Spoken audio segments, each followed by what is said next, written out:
How dare you speak to me that way? Do you have any idea who I am? Every head in Spago, Beverly Hills turned at once. All eyes landed on the furious blonde woman towering over a table where a young black woman sat in a simple navy dress. Clarissa Hartwell's manicured finger pointed accusingly, her voice dripping with entitlement.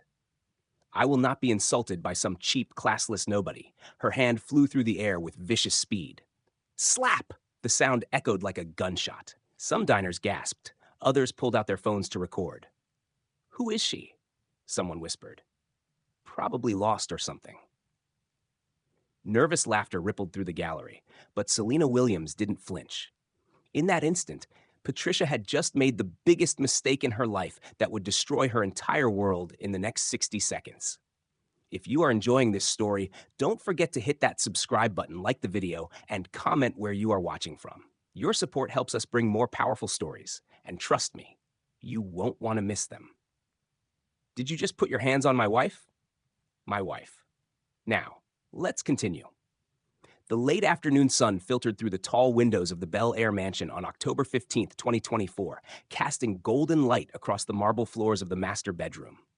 Selina Williams stood before her walk-in closet, running her fingers along the fabric of a simple navy blue dress.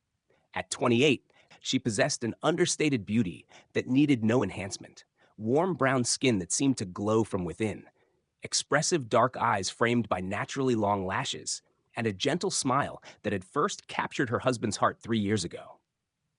This one feels right, she murmured to herself, pulling the modest knee-length dress from its hanger. The fabric was quality cotton, well-tailored, but unpretentious, exactly the kind of clothing that made her feel most comfortable. From the adjoining bathroom came the sound of running water as Damian Williams finished his shower. At 35, Damian commanded attention wherever he went. 6'2" in of confident presence with a kind of sharp intelligence in his green eyes that had built an empire worth over $2 billion. His tech company, Nexus Innovations, had revolutionized cloud computing. But right now, his mind was focused entirely on the evening ahead. Celeste, darling, are you ready? Damian's voice carried from the bathroom, warm with the slight Boston accent that emerged when he was relaxed. Our reservation at Spago is at 7:30. Celeste glanced at the digital clock on the nightstand. 6:45 p.m. She slipped into the navy dress, appreciating how the fabric moved naturally with her body. As she fastened the simple silver necklace Damian had given her for their second anniversary, she caught her reflection in the mirror. The woman looking back at her seemed caught between two worlds. The girl who had grown up in a tiny apartment in Detroit and the wife of one of America's wealthiest men. Damian emerged from the bathroom, adjusting his charcoal gray suit jacket. He looked every inch the successful businessman, from his perfectly styled dark hair to his Italian leather shoes. When he saw Celeste, his expression shifted slightly. Love mixed with gentle concern. You look beautiful, he said, crossing to where she stood. His hands found her waist, pulling her close. You always do. Celeste heard the unspoken, but in his tone.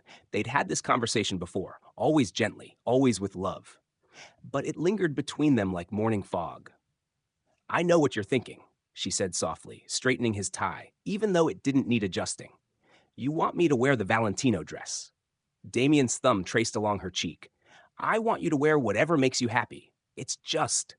He paused, choosing his words carefully. Spago attracts a certain crowd. People judge first and ask questions later. I don't want anyone to treat you poorly because they don't understand who you are. Celeste's heart clenched. This was the eternal struggle of their marriage. Damian's protective instincts wearing with her need to remain true to herself. She understood his concern.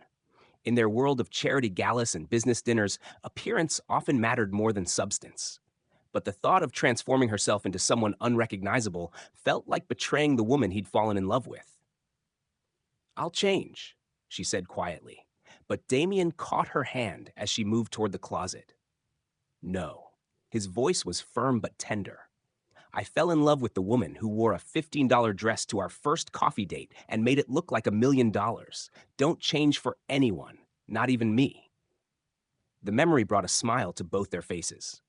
That autumn day, 3 years ago when they'd met at a small cafe in Westwood, seemed like a lifetime ago. Celeste had been working as a literacy coordinator for underprivileged children, barely scraping by on her nonprofit salary, but rich in purpose. Damian, taking a rare break from his demanding schedule, had been immediately drawn to her passionate discussion about educational inequality with the barista. "Are you sure?" Celeste asked, searching his face. "I'm sure." Damian kissed her forehead. "You're perfect exactly as you are." 20 minutes later, they were seated in Damian's midnight blue Bentley, gliding through the tree-lined streets of Beverly Hills. The autumn evening was warm for October, typical of Southern California's stubborn resistance to seasonal change. Celeste watched the elegant shops and restaurants pass by, each more exclusive than the last. "Nervous?" Damian asked, noticing her quiet demeanor. "A little," she admitted. "I always feel like I'm wearing a costume in places like this." Damian reached across the center console to take her hand. "You belong everywhere I belong. Don't let anyone make you feel otherwise." His words were meant to comfort, but Celeste couldn't shake the feeling that tonight would test that belief. As they pulled up to Spago Beverly Hills, with its understated elegance and reputation as a haven for Hollywood's elite, she took a deep breath and prepared to enter a world that still felt foreign, despite 3 years of marriage. The valet opened her door with practiced efficiency, and Celeste stepped onto the sidewalk in her comfortable flats and simple dress. Around them, other patrons were arriving in luxury vehicles. The women draped in designer gowns and glittering jewelry that caught the restaurant's warm lighting. Mrs. Williams. The maître greeted them warmly as they entered. "Your usual table is ready." The dining room buzzed with a low murmur of expensive conversations and the gentle clink of fine crystal. Celeste followed Damian to their table, aware of the subtle glances from other diners. Some looked curious, others dismissive. She'd learned to read these expressions over the years.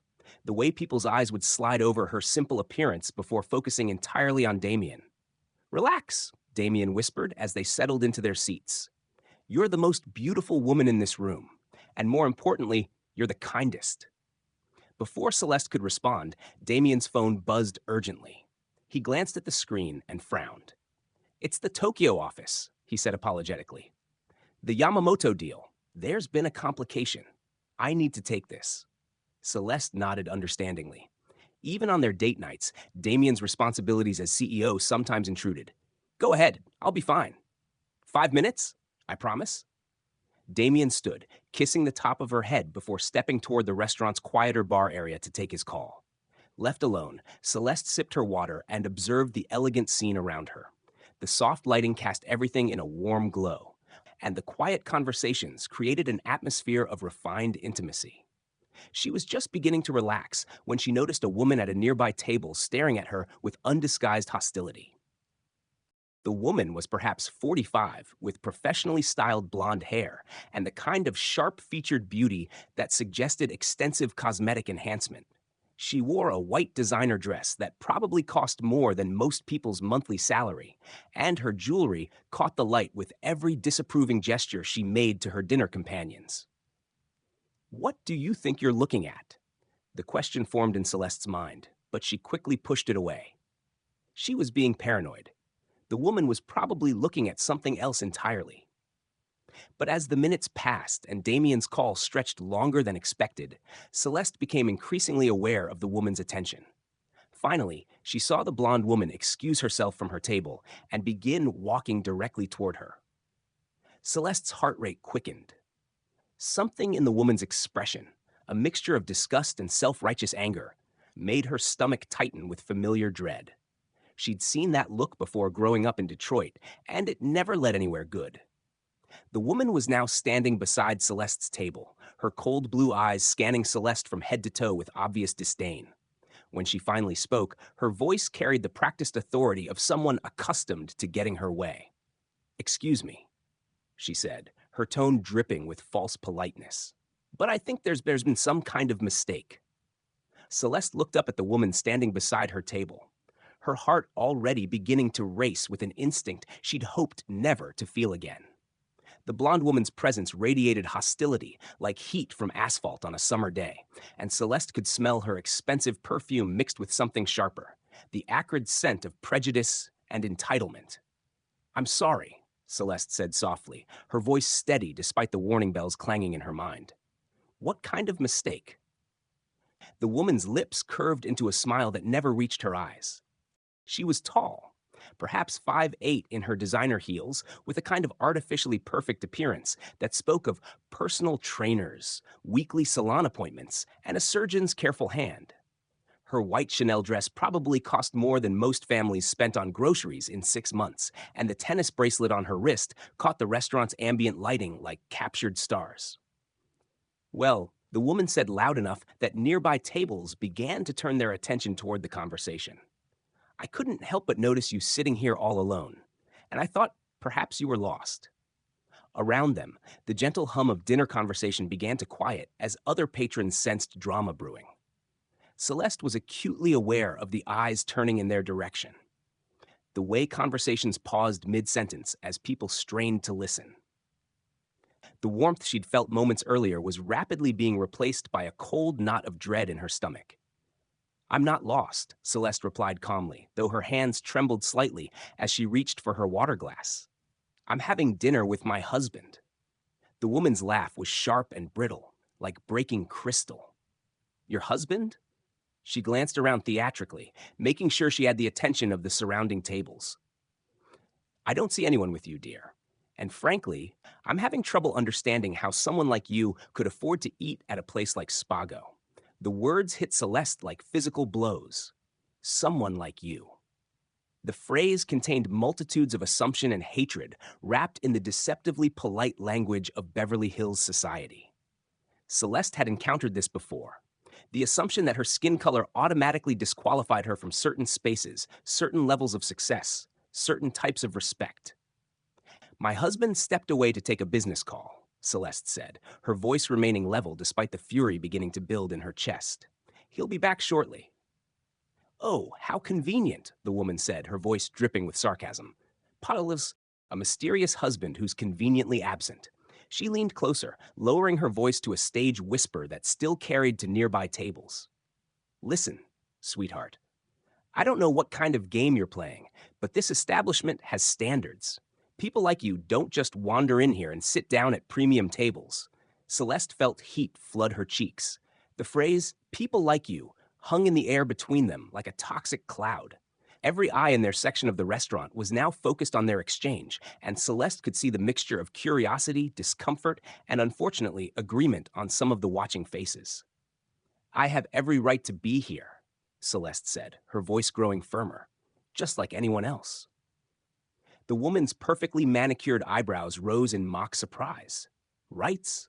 Oh, honey, let me explain something to you about rights. She gestured grandly around the elegant dining room. This isn't some chain restaurant where anyone with $20 can walk in. This is Spago Beverly Hills. Do you have any idea what it costs to eat here? Do you know who comes here? Celeste's hands clenched in her lap. She thought of Damian's words in the car. You belong everywhere I belong.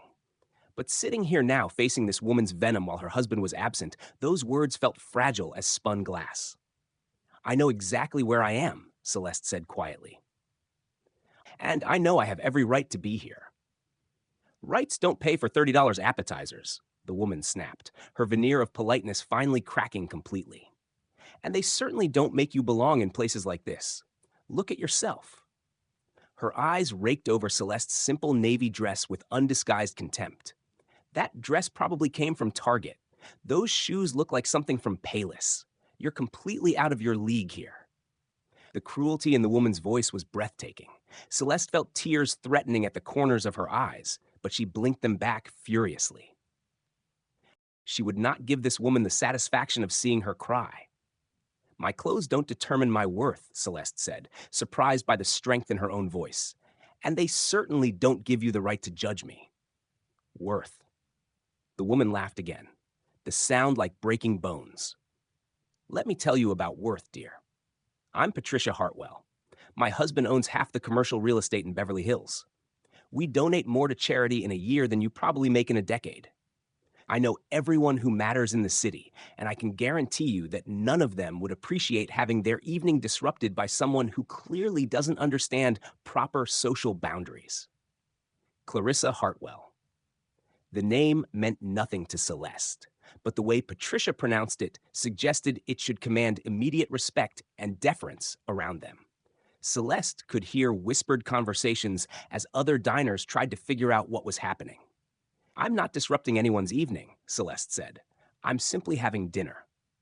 "No," Patricia said, her voice rising slightly. "You're making everyone uncomfortable. Look around you. Do you see anyone else dressed like they're going to the grocery store? Do you see anyone else who looks like they belong here as little as you do?" The words were carefully chosen daggers, each one designed to wound. Celeste felt her confidence crumbling under the assault, felt herself shrinking back into the scared little girl she'd been growing up in Detroit. The one who'd learned early that there were places she wasn't welcome simply because of the color of her skin. "I think you should leave," Patricia continued, her voice now carrying the authority of someone accustomed to having her commands obeyed. "Before you embarrass yourself any further, this isn't the kind of place where you can just walk in and pretend to be something you're not." "I'm not pretending to be anything," Celeste said, but her voice was weaker now, shaken by the sustained attack on her dignity. "Oh, please," Patricia said with a dismissive wave of her hand. "We both know what this is. You saw an opportunity to sneak into a fancy restaurant, probably hoping to catch the attention of some wealthy man who might be impressed by your little charade. Well, let me save you the trouble. It's not working. Everyone here can see exactly what you are." The words hit Celeste like acid. The implication that she was some kind of gold digger, someone trying to trick her way into wealth and status, was so far from the truth, it was almost absurd. But the way Patricia said it with such conviction and authority made Celeste question everything about herself. "You don't know anything about me," Celeste whispered. "I know enough," Patricia replied coldly. "I know you don't belong here. I know you're making everyone uncomfortable with your presence. And I know that the longer you sit there pretending to be something you're not, the more pathetic you look." Patricia leaned closer then, her voice dropping to a venomous whisper that only Celeste could hear. "Let me make this simple for you. Leave now, quietly, and maybe you can salvage what's left of your dignity. Keep sitting there and I'll make sure everyone in this restaurant knows exactly what kind of person you really are." The threat hung in the air between them like a loaded weapon. Celeste felt trapped, cornered by a predator who seemed to take genuine pleasure in her discomfort. Every instinct told her to stand up and walk away to escape this nightmare before it got worse. But something deeper, something stronger kept her seated. Maybe it was the memory of Damian's words about belonging everywhere he belonged. Maybe it was the thought of all the times she'd been forced to back down, to make herself smaller, to accept less than she deserved. Or maybe it was simply the knowledge that she had done nothing wrong, nothing to deserve this treatment. "I'm not leaving," Celeste said quietly but firmly. "I have every right to be here, and I'm not going anywhere." Patricia's face flushed red with rage. The rejection of her authority, the refusal to be cowed, seemed to trigger something primal and violent in her. For a moment, Celeste thought the woman might simply storm away. But instead, Patricia's voice rose to a level that ensured everyone in the restaurant could hear her next words. "How dare you speak to me that way?" Patricia shrieked. "Do you have any idea who I am? I will not be insulted by some nobody who doesn't even belong in the same zip code as this restaurant." And then before Celeste could react, before anyone could intervene, Patricia's hand flew through the air with vicious speed and connected with Celeste's cheek in a slap that echoed through the now silent dining room like a gunshot. The sound seemed to freeze time itself. And in that crystalline moment of impact, Clarissa Hartwell had just made the biggest mistake of her life. The silence that followed the slap was deafening. For a heartbeat, the entire dining room of Spago Beverly Hills seemed suspended in time, as if the very air had crystallized around the moment of impact. Celeste's cheek burned with a fire that seemed to spread through her entire body. The sting of Patricia's hand nothing compared to the deeper wound of public humiliation. Celeste's right hand instinctively rose to touch her cheek, her fingers trembling as they encountered the heat radiating from where Patricia's palm had connected. The sensation was surreal, almost dreamlike in its intensity.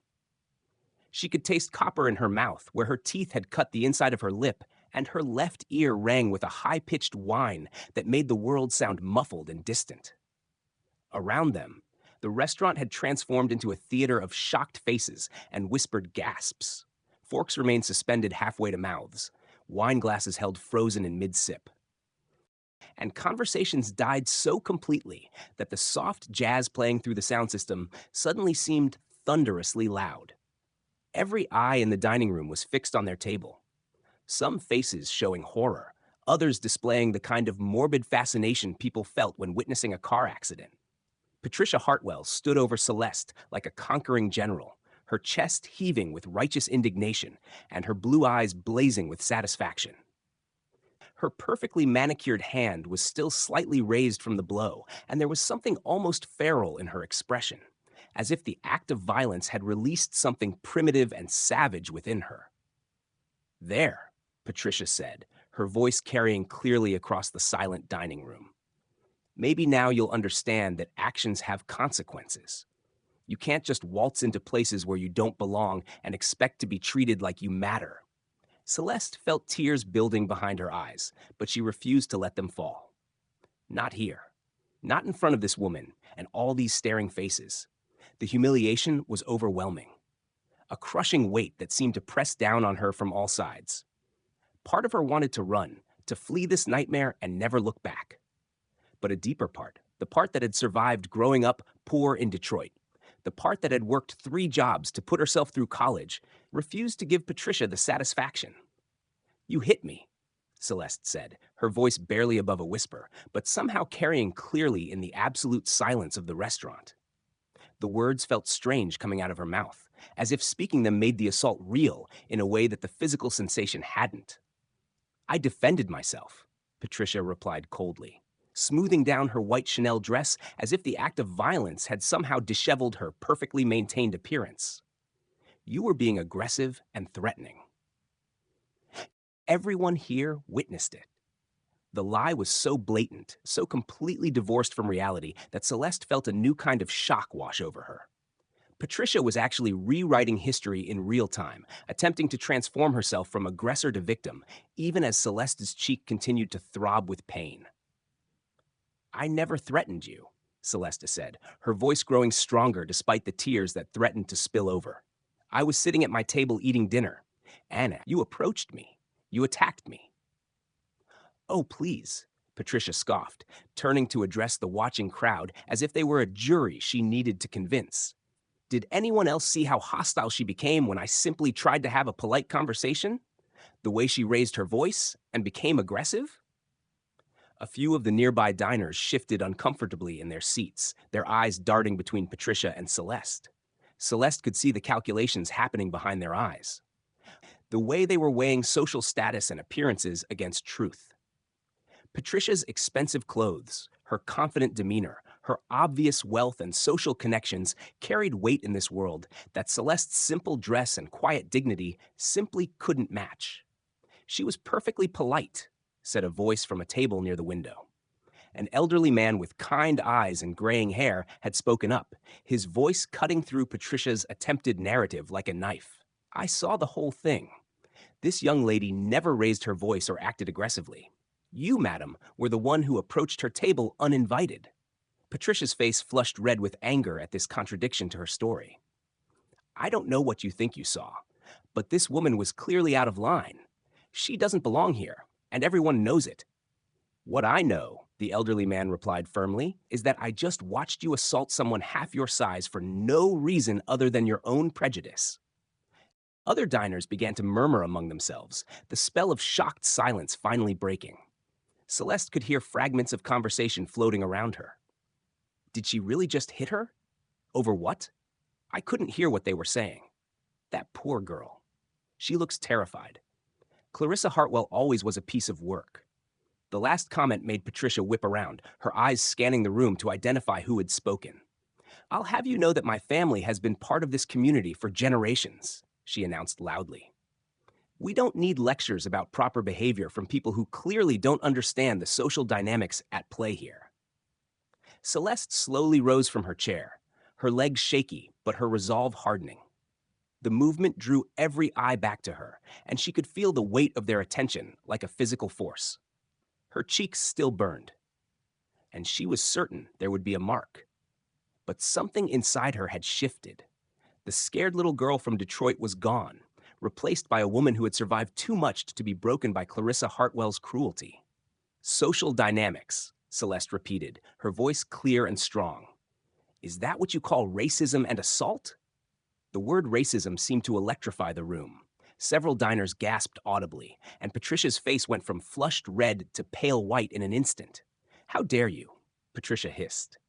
How dare you play the race card when you're the one who doesn't belong here? This has nothing to do with race and everything to do with class and proper behavior. You told me people like me don't belong here, Celeste said, her voice growing stronger with each word.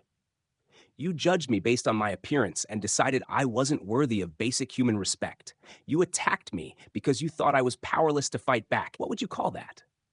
I would call it reality, Patricia snapped back.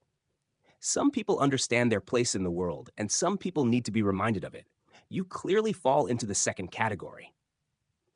The cruelty in Patricia's words was breathtaking. Even some of the diners who had initially seemed sympathetic to Patricia's position were now looking uncomfortable with her continued aggression. The elderly man who had spoken up earlier was shaking his head in disgust. Where is the manager? Patricia suddenly demanded, turning away from Celeste to scan the restaurant. I want this woman removed immediately. She's creating a disturbance and making threats. As if summoned by her words, a nervously looking man in a perfectly pressed suit appeared at their table. He was clearly the restaurant manager, his face pale with the horror of having a public scene unfold in his establishment. His eyes darted between Patricia and Celeste, clearly trying to assess the situation and determine the best course of action. Mrs. Hartwell, he said carefully, perhaps we could discuss this matter privately in my office. There's nothing to discuss privately, Patricia replied imperiously. This woman doesn't belong here, and I want her removed. Now.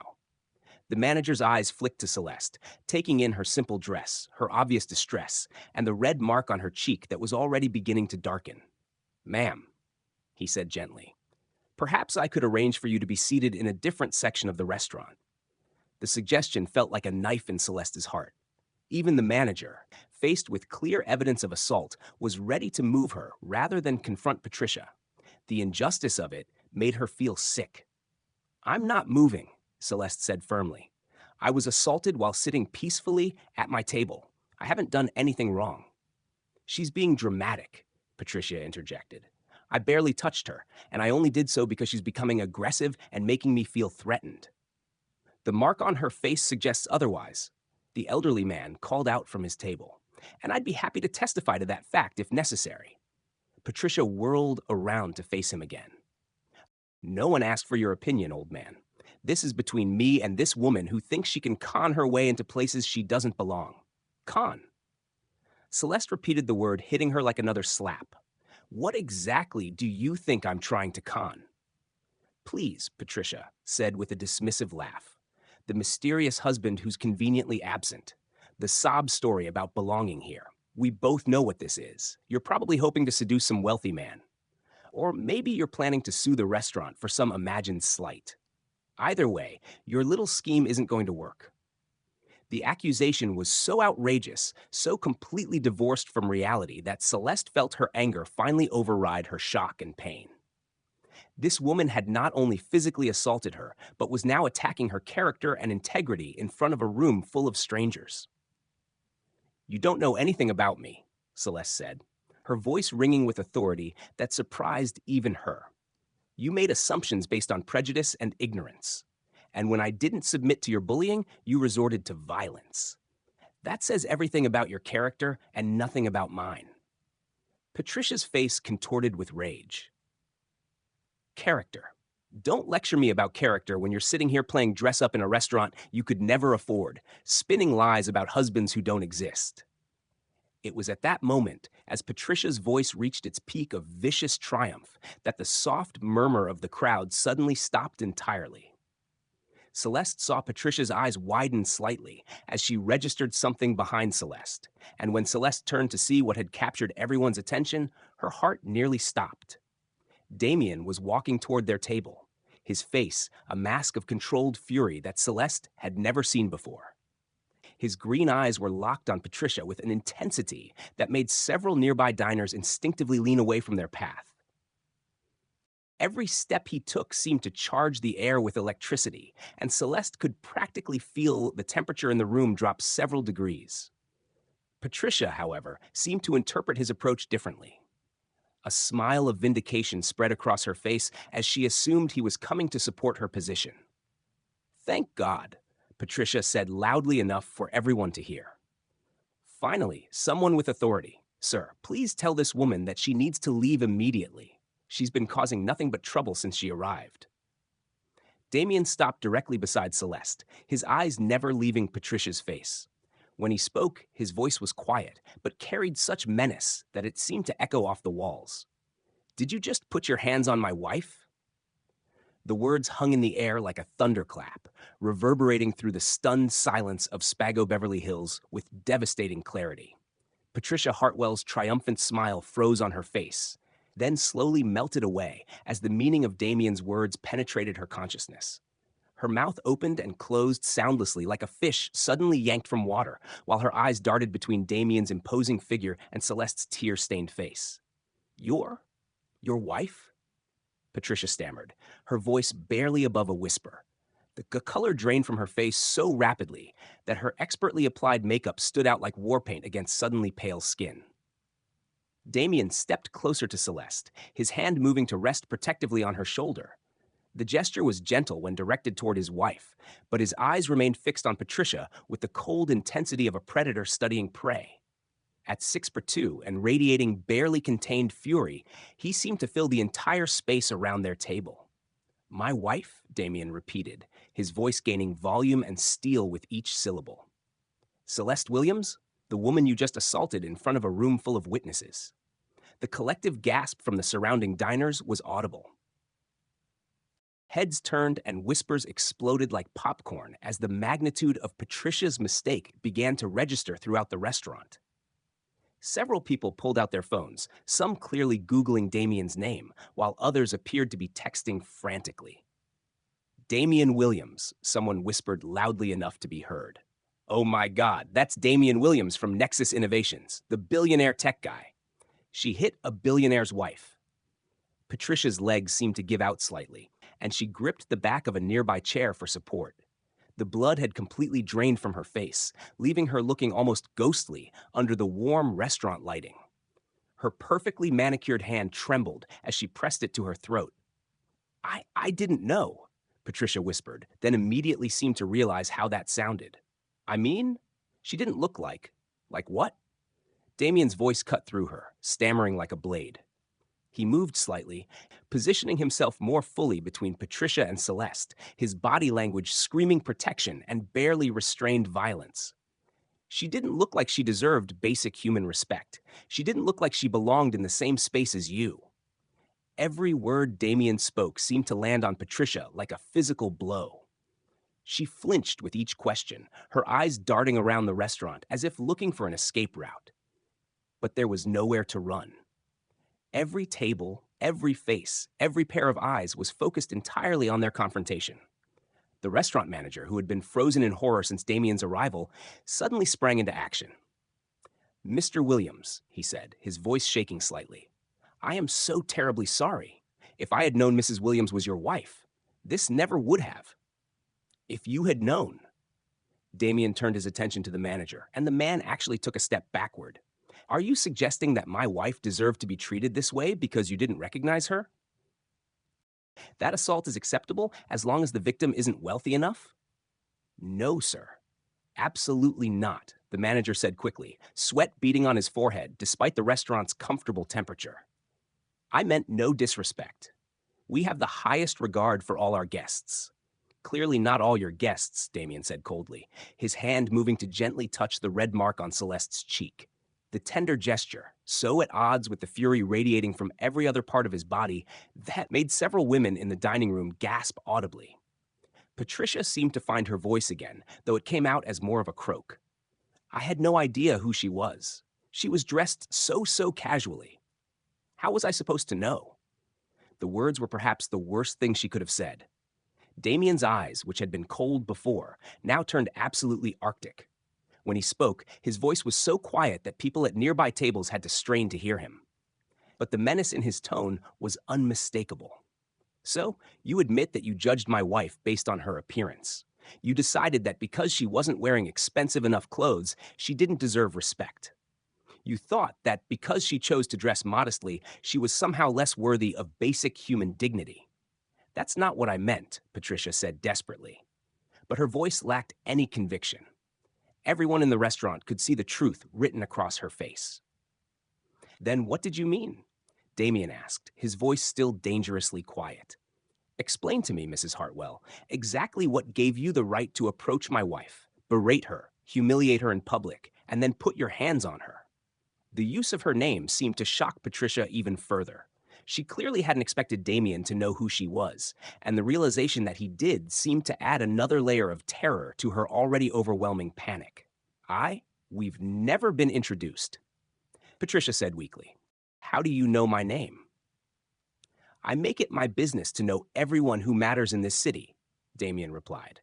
And more importantly, I make it my business to know everyone who might pose a threat to my family. Your husband, Leonard Hartwell, owns Hartwell Properties. Your family has significant investments in several businesses throughout Beverly Hills. You sit on the board of 3 different charities and consider yourself a pillar of this community. Each fact Damian recited seemed to drain more color from Patricia's face. The realization that he knew exactly who she was, that this wasn't some random encounter with a stranger, was clearly terrifying her. You also, Damian continued, his voice growing harder, have a reputation for exactly this kind of behavior. This isn't the first time you've used your perceived social status to bully people you consider beneath you, but it's going to be the last. The threat was unmistakable, and Patricia seemed to shrink physically under the weight of it. Around them, the restaurant had become completely silent, except for the soft jazz still playing through the sound system, creating a surreal soundtrack to the unfolding drama. Please, Patricia whispered, her voice breaking. I made a mistake. I'm sorry. I didn't mean. You didn't mean to get caught, Damian corrected her. You didn't mean to discover that your victim had the power to fight back, but you absolutely meant to humiliate and degrade someone you thought was powerless. Celeste watched this exchange with a mixture of awe and concern. She had never seen her husband like this before, had never witnessed the full force of his power and authority directed at another human being. It was simultaneously thrilling and terrifying to see how completely he could dominate a situation when protecting someone he loved. Damian, Celeste said softly, placing her hand on his arm. She could feel the tension in his muscles, could sense how close he was to completely losing control. Maybe we should. No, Damian said firmly, but his voice gentled slightly when he looked at her. You were assaulted, sweetheart, in public by someone who thought you couldn't fight back. That's not something we're going to quietly ignore. He turned his attention back to Patricia, who was now openly crying, her perfect makeup running in black streaks down her cheeks.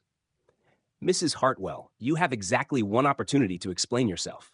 Why did you think it was acceptable to put your hands on my wife? Patricia's mouth opened and closed several times before any sound came out.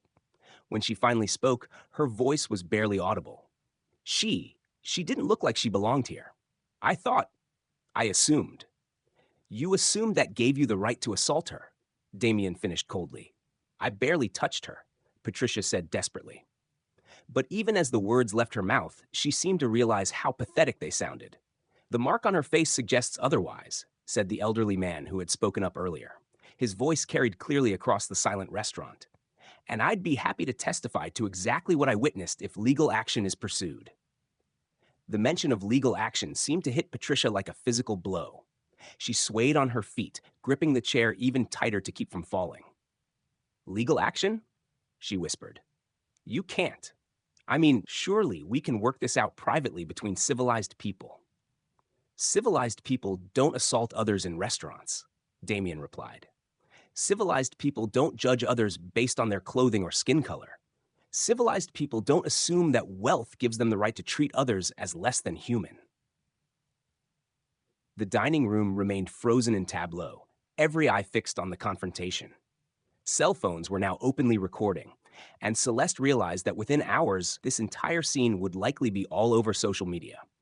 The thought should have horrified her, but instead, she felt a strange sense of satisfaction. Let the world see what Clarissa Hartwell really was. What would you do if you witnessed someone being treated this way? Have you ever stood up to a bully? Share your thoughts in the comments, and make sure to like this video if you believe everyone deserves respect regardless of how they're dressed. Please, Patricia begged, her voice now completely broken. My husband, my family, if this gets out. You should have thought about your family before you decided to assault mine. Damian replied without mercy. The confrontation was far from over, and Clarissa Hartwell was about to discover that some mistakes carry consequences that money and social status cannot undo. Damian's mention of consequences seemed to trigger something desperate in Clarissa Hartwell. Her tears were flowing freely now, creating dark rivers of mascara down her cheeks as she clutched the chair back with white-knuckled hands. The transformation from entitled socialite to terrified woman was so complete that several diners were shifting uncomfortably in their seats, unsure whether to feel satisfaction or pity. You don't understand, Patricia said, her voice cracking with desperation.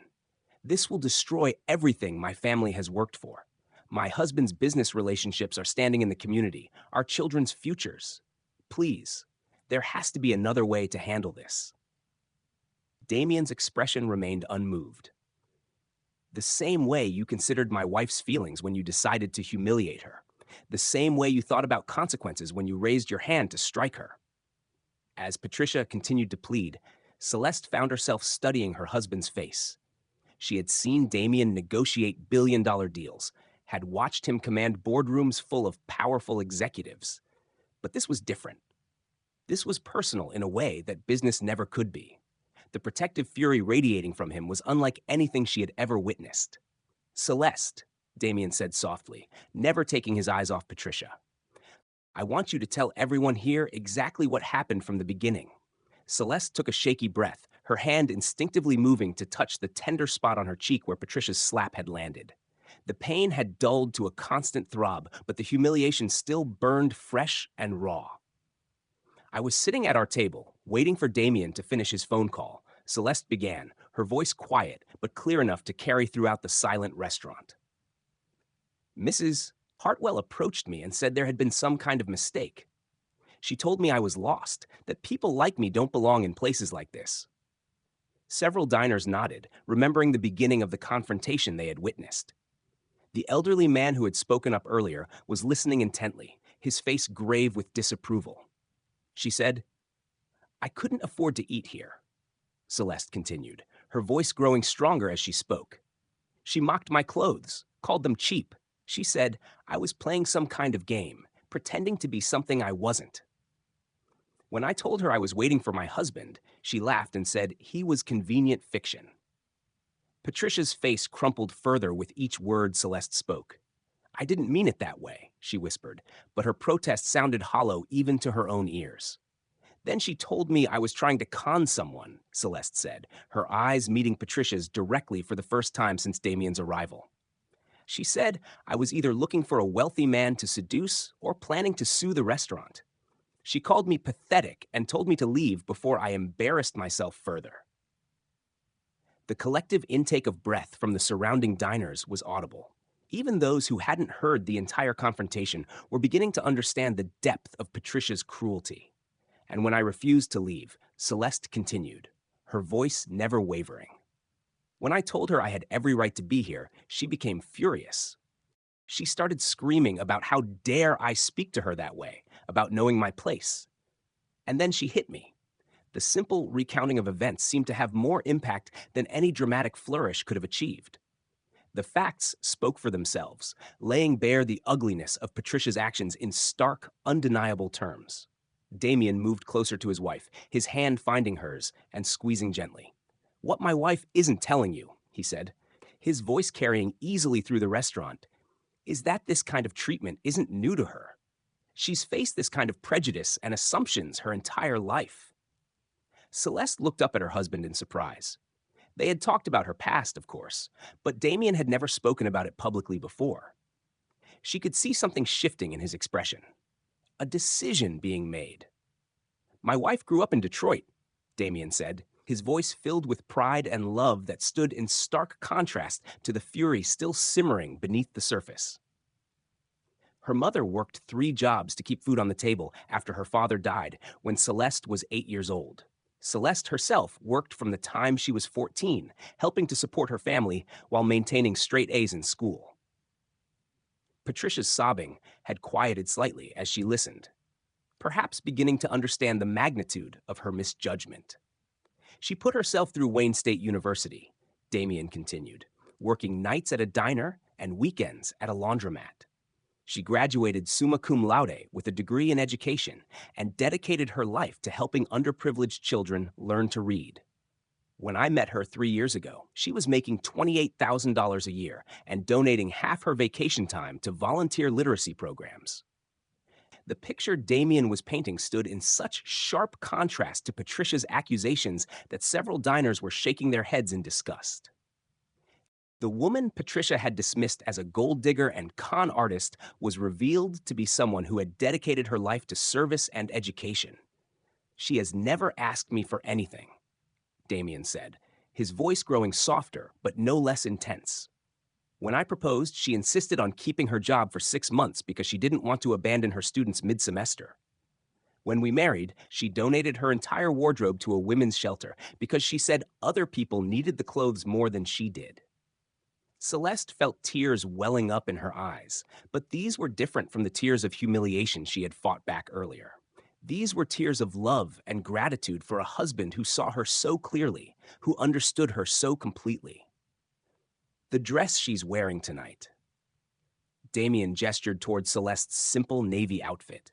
"She chose it specifically because she wanted to be comfortable, because she doesn't believe in wasting money on expensive clothes when that money could be used to help people who actually need it.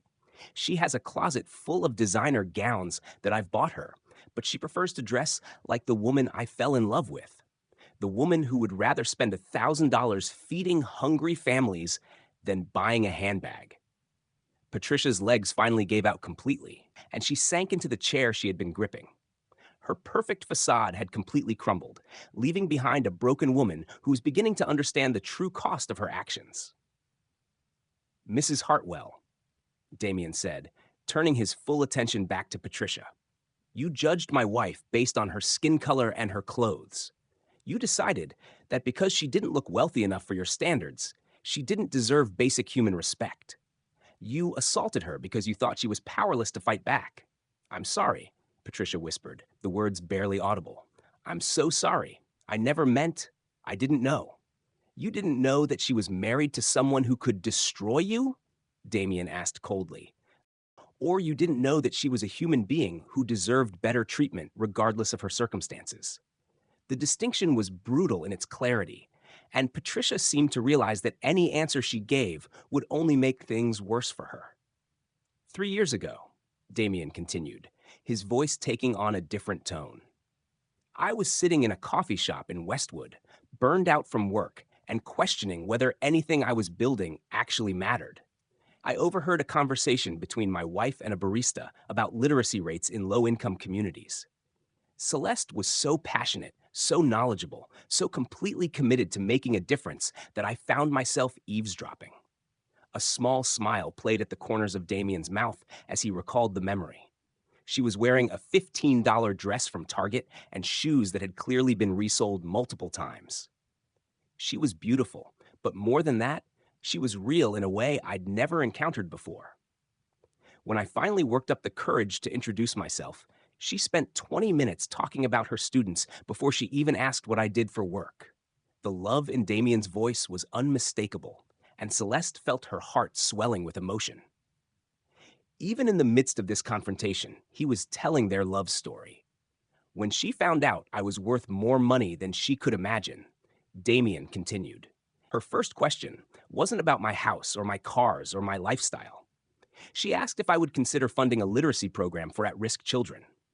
She cared more about my potential to help others than my ability to provide for her. Patricia was crying openly now, her hands covering her face as the full weight of her mistake crashed down on her. Around them, diners were wiping away tears of their own, moved by the story of genuine love and partnership that Damian was sharing. That, Damian said, his voice hardening again as he looked directly at Patricia, is the woman you just assaulted. That is the person you decided wasn't worthy of respect. And now you're going to learn what happens when someone attacks my family. The promise of consequences hung in the air like storm clouds, and Clarissa Hartwell was about to discover that her nightmare was just beginning. The raw emotion in Damian's voice as he spoke about their love story seemed to shift something fundamental in the atmosphere of Spago, Beverly Hills. The anger and tension that had dominated the scene began to transform into something deeper, more profound. Celeste watched her husband's face as he spoke, seeing not the intimidating billionaire who had just reduced Clarissa Hartwell to tears, but the gentle man who had fallen in love with her passion for helping others. Damian turned his attention fully to Celeste, his green eyes softening as they met hers. Without a word, he gently took her face in his hands, his thumbs tracing careful paths along her cheekbones as he examined the red mark Patricia's slap had left behind. His touch was featherlight, reverent, as if she were made of the most delicate porcelain. "Does it hurt badly?" he asked softly, his voice pitched low enough that only she could hear. The public confrontation seemed to fade away as he focused entirely on his wife's well-being. "It stings," Celeste admitted, leaning into his touch. "But I'm okay, really."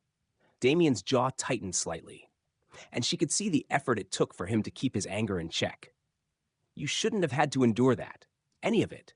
I should have been here. You couldn't have known," Celeste said, placing her hand over his. "And I'm proud of how I handled it. I didn't back down even when she tried to make me feel small."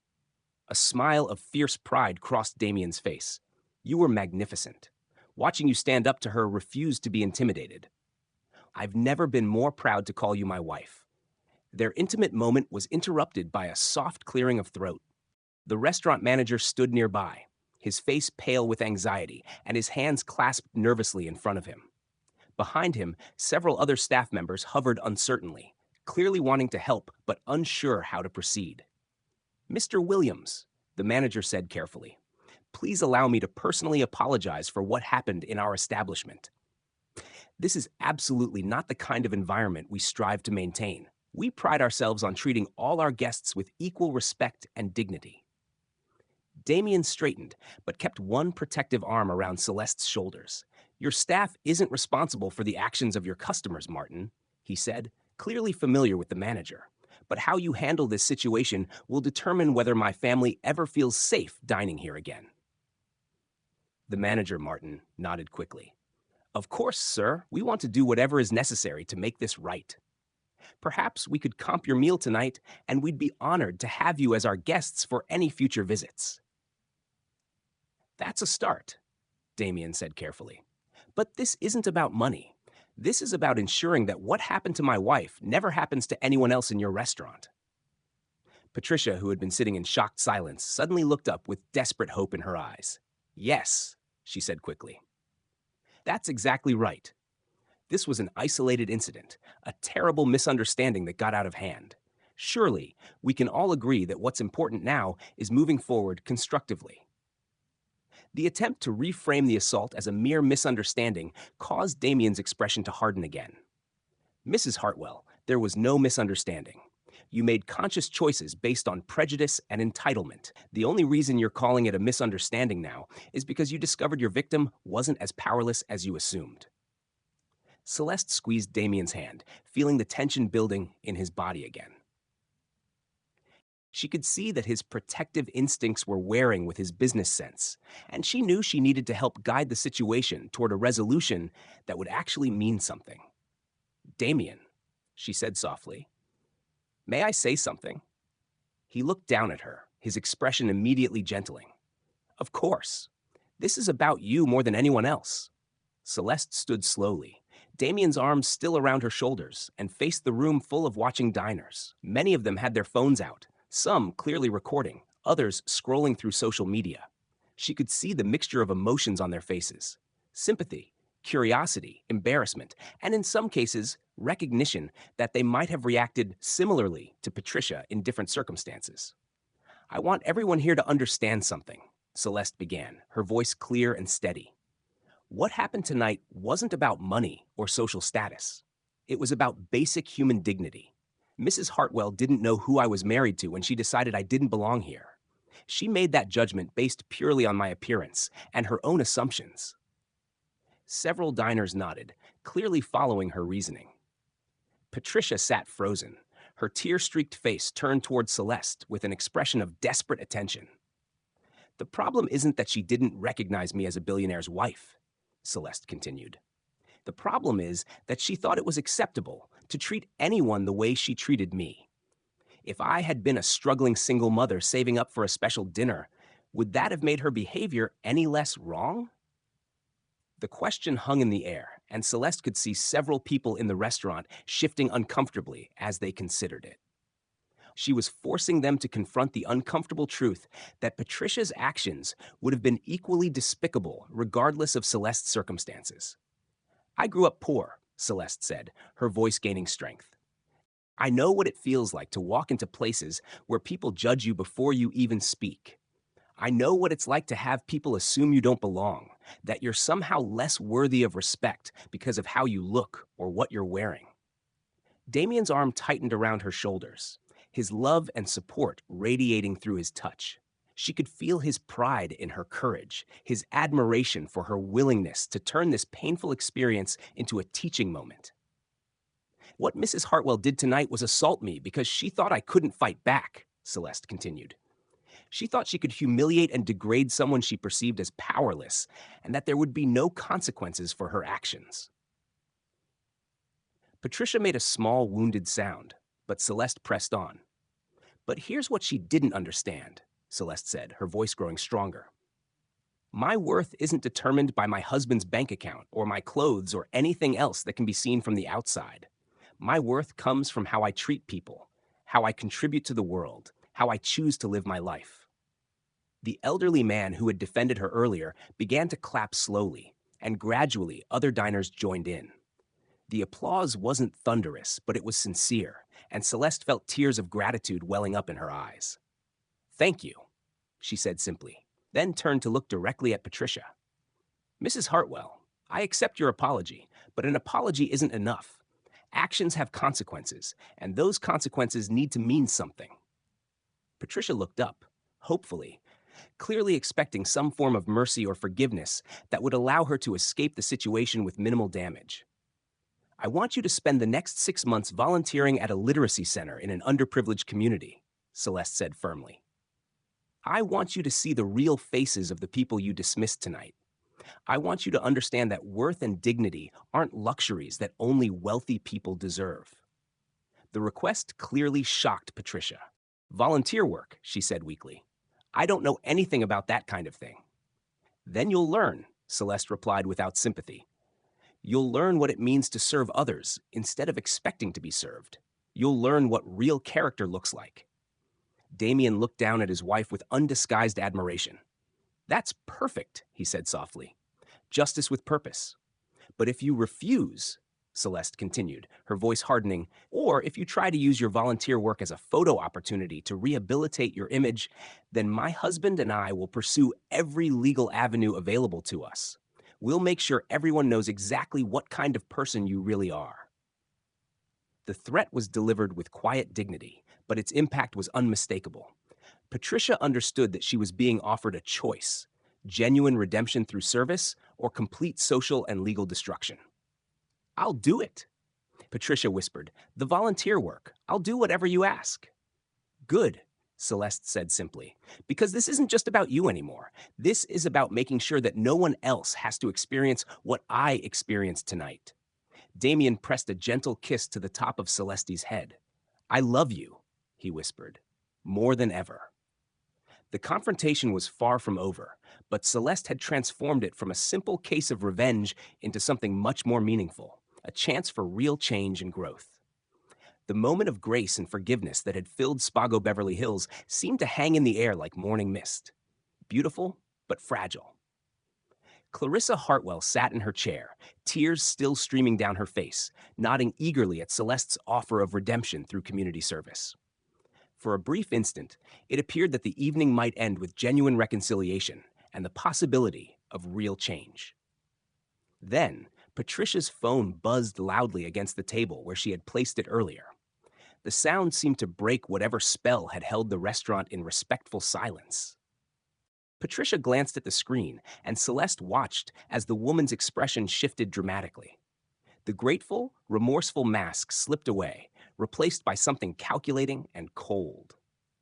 Patricia's eyes darted around the room, taking in the dozens of phones still recording, the faces of prominent Beverly Hills residents who had witnessed her humiliation, and the potential social media nightmare that was undoubtedly already beginning to unfold. Actually, Patricia said, her voice suddenly steadier and laced with familiar arrogance, I think I need to reconsider this situation. Damian's arm tightened protectively around Celeste's shoulders. Reconsider what exactly? Patricia stood slowly, smoothing down her white Chanel dress and attempting to regain some semblance of her earlier commanding presence. The makeup streaks on her face and the obvious tremor in her hands undermined the effect. But there was a desperate determination in her voice as she spoke. I've been sitting here listening to threats and ultimatums, Patricia said, her tone growing stronger with each word. But I'm starting to remember exactly who I am and what kind of influence my family has in this community. A collective murmur rippled through the watching diners. Several people exchanged concerned glances, sensing that the fragile peace was about to shatter completely. Mrs. Hartwell, Celeste said carefully, we offered you a chance to make this right, to learn and grow from what happened tonight. Learn and grow, Patricia laughed, but there was no humor in the sound. From whom? A woman who couldn't even afford proper clothes for dinner at Spago. You may have fooled my husband into marrying you, she said, pointing a perfectly manicured finger at Celeste, but I know exactly what you are. The words hit the restaurant like a physical blow. Gasps echoed from multiple tables, and Damian went completely still beside Celeste. When he spoke, his voice was deadly quiet. What did you just say? Patricia seemed to draw strength from his reaction, as if his anger validated her decision to abandon any pretense of remorse. I said what everyone in this room is thinking, but is too polite to say out loud. Your wife is a gold digger who got lucky. She played the long game, probably planned the whole thing from the moment she found out who you were. Stop talking, Damian said, his voice carrying such menace that several nearby diners instinctively leaned away from their table. But Patricia was beyond caution now, her panic and humiliation transforming into a desperate counterattack. No, I won't stop talking. I've spent the last hour being lectured and threatened, but I'm done pretending this is about respect or dignity. This is about a nobody who seduced a rich man and now thinks she's untouchable. Celeste felt each word like a knife blade sliding between her ribs. The accusations weren't just cruel. They were designed to destroy the very foundation of her relationship with Damian. Patricia was weaponizing every insecurity Celeste had ever felt about their marriage, every moment of doubt about whether she truly belonged in Damian's world. You know what I think happened? Patricia continued, her voice rising as she warmed to her theme. I think little Celeste from Detroit did her research. I think she found out exactly where wealthy men like to spend their time, and she positioned herself perfectly to seem like a chance encounter. That's enough, Damian said, starting to step forward. But Celeste caught his arm. No, Celeste said quietly, her voice barely audible but somehow carrying clearly through the restaurant. Let her finish. Let everyone hear what she really thinks. Patricia smiled triumphantly at what she interpreted as encouragement. The coffee shop story, please. What are the odds that a struggling literacy teacher just happens to be in the same expensive Westwood cafe as a billionaire? She probably staked out that place for weeks, waiting for the perfect opportunity. The accusation was so outrageous, so completely divorced from reality that several diners were shaking their heads in disgust. But Patricia pressed on, oblivious to the damage she was doing to herself with every word. and the sob story about working 3 jobs and helping underprivileged children. Classic con artist technique. Make the mark feel like he's saving you, like he's the hero in your tragic story. Men with that much money always have savior complexes. Celeste felt her world tilting on its axis. She knew the accusations were false, knew that Damian knew they were false. But hearing her entire life reduced to a calculated deception was devastating in ways she hadn't anticipated. The pain of it was sharp and immediate, cutting deeper than Patricia's physical slap had managed to do. She's been playing you from day one, Patricia continued, encouraged by what she mistook for silence, born of guilt rather than shock. The modest clothes, the reluctance to spend money, the whole humble routine.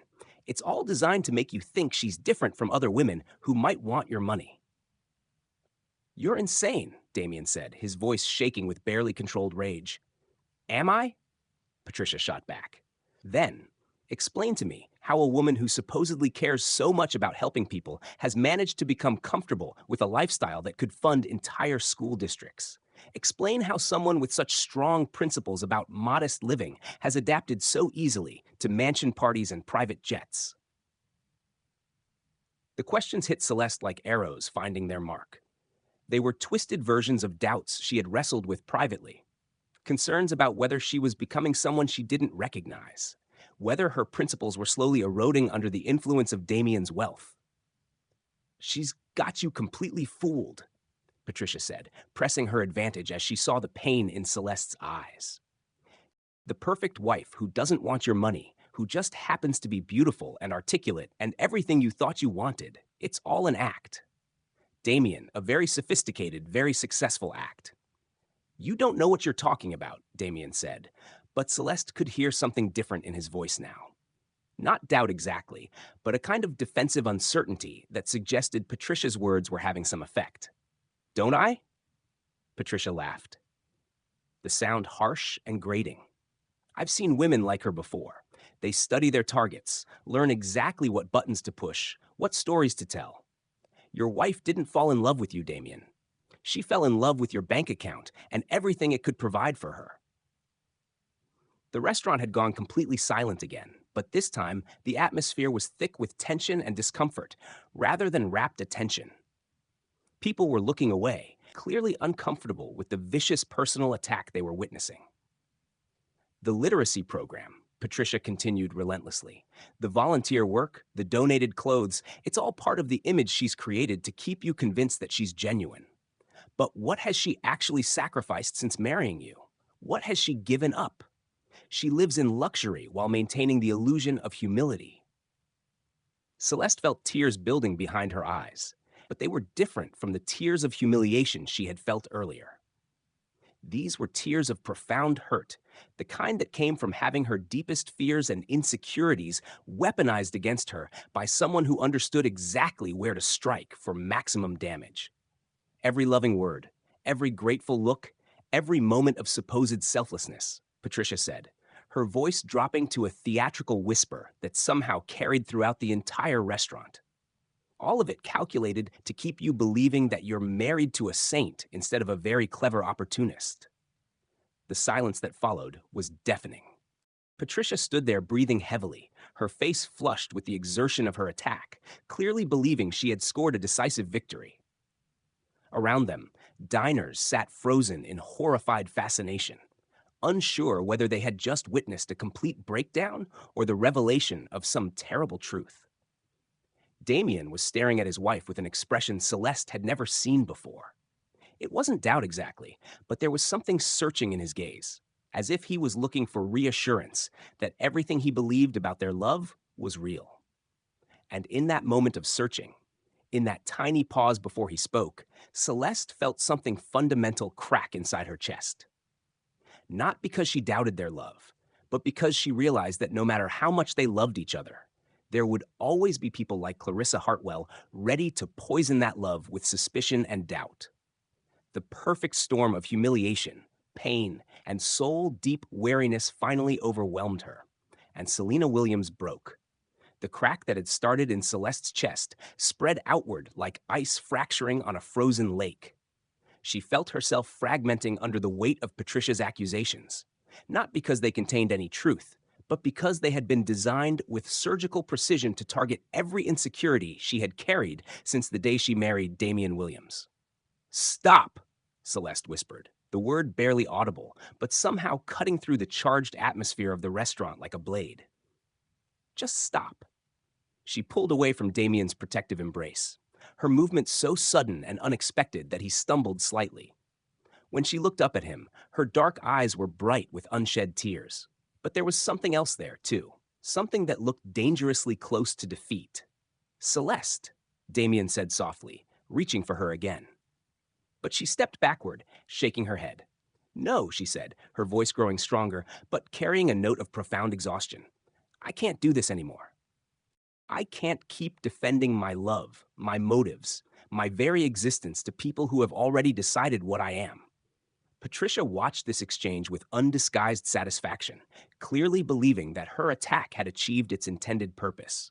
The malicious smile playing at the corners of her mouth suggested she thought she had successfully planted enough doubt to destroy the Williams marriage from within.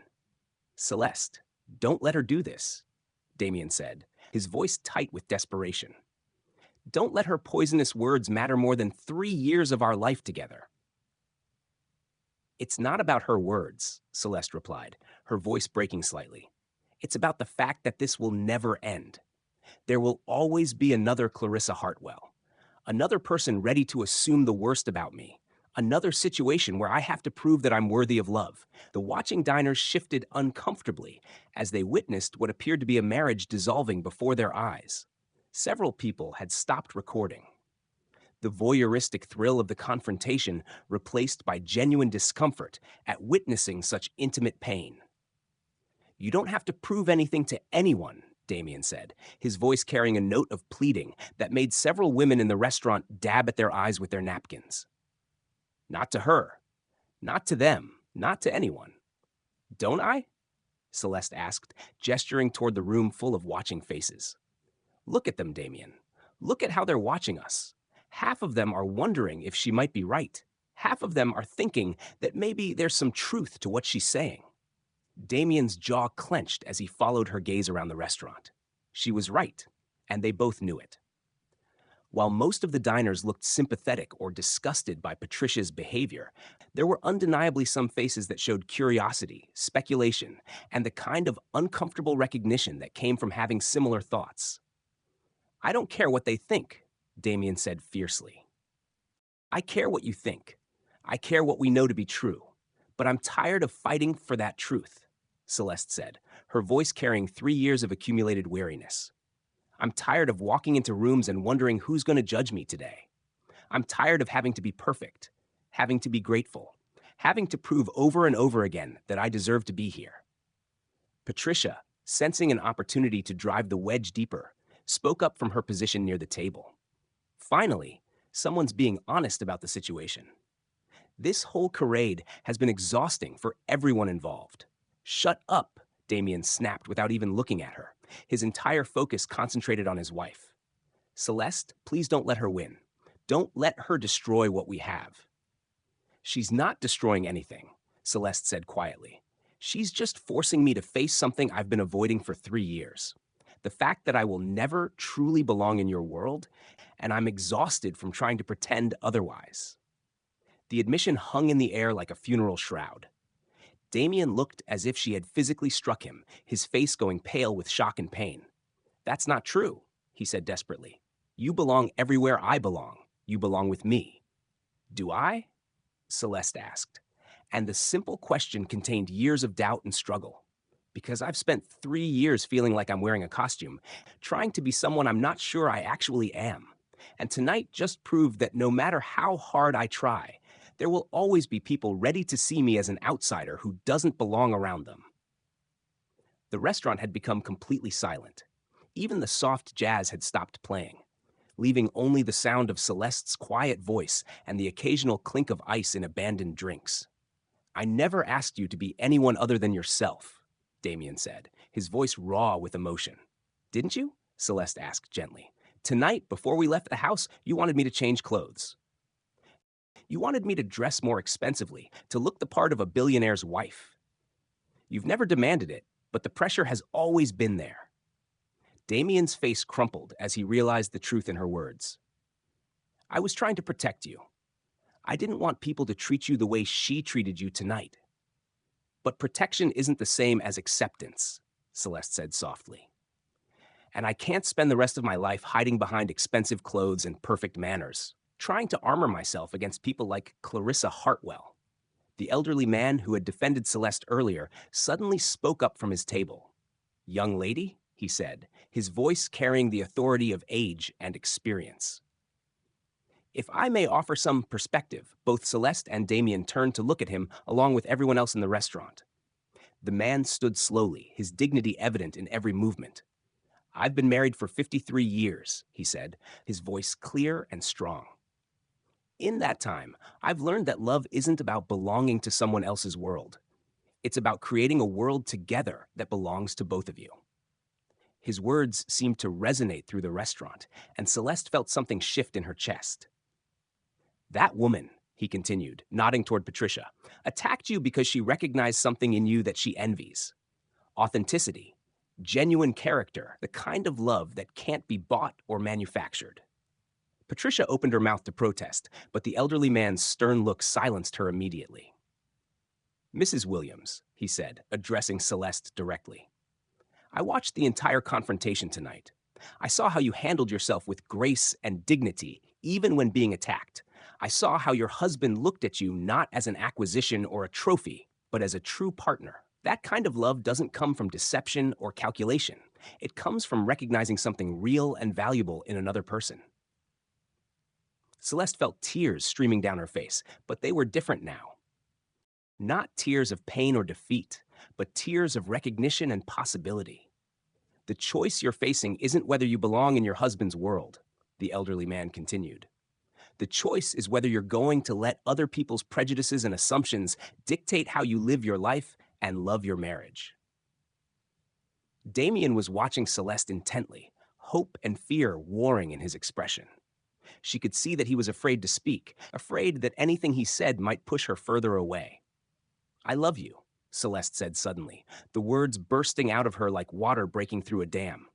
I love you so much that it terrifies me sometimes, but I can't keep fighting the same battles over and over again. I can't keep proving that our love is real to people who will never believe it anyway.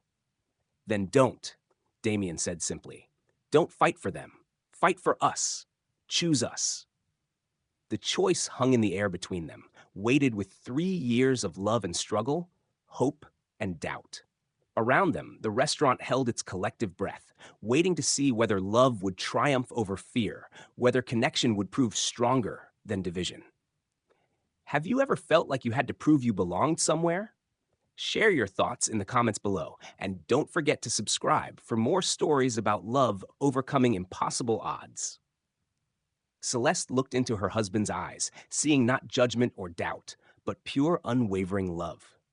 And in that moment, she had to decide whether that love was worth fighting for, whether their shared future was more important than the opinions of people like Clarissa Hartwell. The entire restaurant waited for her answer. Celeste stood in the hushed dining room of Spago, Beverly Hills, surrounded by watching faces and the weight of a decision that would define the rest of her life. The elderly man's words echoed in her mind.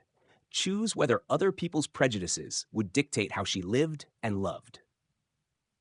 Damian waited before her, his green eyes filled with such raw vulnerability that it took her breath away. In that crystalline moment, Celeste realized something fundamental had shifted inside her. The crack in her chest wasn't from breaking apart, but from breaking open, like a seed splitting to allow new growth.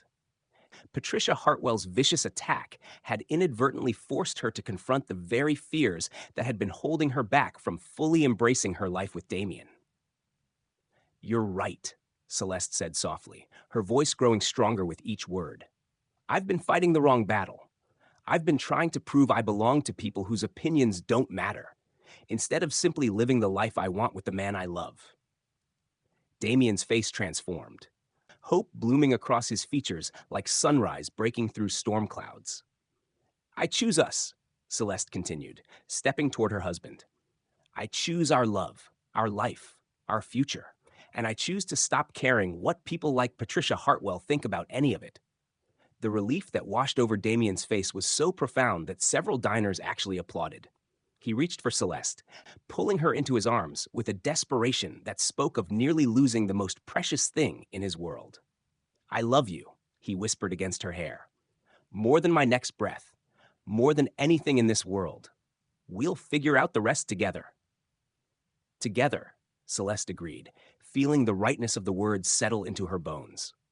Patricia Hartwell, who had been watching this reunion with growing horror, suddenly seemed to realize that her vicious gambit had not only failed, but had actually strengthened the very bond she had tried to destroy.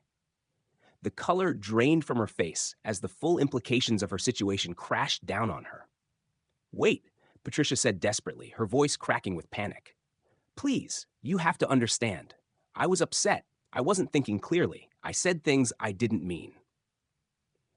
Damian turned to face her, but he kept one arm firmly around Celeste's waist. When he spoke, his voice carried the cold authority of a man who had just watched someone try to destroy his marriage. "Mrs. Hartwell, you've shown us exactly who you are tonight. Twice. First, when you thought my wife was powerless, and again when you tried to destroy our marriage out of spite. There are consequences for both." "Consequences," Patricia whispered, her hands trembling as she gripped the back of the chair. "My security team should be arriving any moment," Damian said calmly, checking his watch. "They'll be escorting you out and ensuring that the proper authorities are notified of the assault that took place tonight." As if summoned by his words, two men in dark suits appeared at the restaurant's entrance. They were clearly professionals, moving with a kind of quiet confidence that suggested extensive training. The maître d' spoke to them briefly before pointing toward their table. "Mr. Williams," the lead security officer said as they approached, "we came as soon as we received your message." "Is this the individual who assaulted Mrs. Williams?" "It is," Damian confirmed. Patricia shrank back as the two men flanked her position, their presence making any attempt at escape impossible.